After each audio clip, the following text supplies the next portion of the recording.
बातमी बुलढाण्यातनं आहे। बुलढाण्यातल्या देवखेडमध्ये शेतात जाण्यासाठी रस्ताच नसल्यामुळे शेतकऱ्यांना अक्षरशः जीवघेणा प्रवास करावा लागतोय।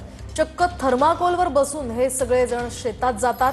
दरम्यान पुलाचं काम करून हा रस्ता सुरळीत करण्याची आता शेतकऱ्यांनी मागणी केली आहे। याचाच आढावा घेतलाय आमच्या प्रतिनिधींनी। सिंदखेड तालुक्यातील देवखेड गावच्या शेतकऱ्यांना जीव मुठीत घालून आपली शेती करावी लागते। या नदीमध्ये जवळपास 35-40 फूट पाणी आहे। या नदीमधून पलीकडच्या काठावरती जाण्यासाठी जुगाड केलंय। ते जुगाड म्हणजे फक्त थर्माकोलच्या 2 सीट आहेत आणि त्यावरती 2 बांबू बांधलेले आहेत दोरीच्या साहाय्याने आणि या थर्माकोलच्या सीटवर बसून ते या काठावरून पलीकडच्या काठावरती आपली शेती करण्यासाठी जातात। पलीकडे जो पूल आहे तो पूल सुद्धा अद्याप अपूर्ण आहे। त्यामुळे या शेतकऱ्यांना तात्काळ जो आहे तो पर्यायी रस्ता उपलब्ध करून द्यावा अशी मागणी या शेतकऱ्यांची आहे। कॅमेरामन निलेश देशमुखसह गणेश सोळंकी, TV9 मराठी।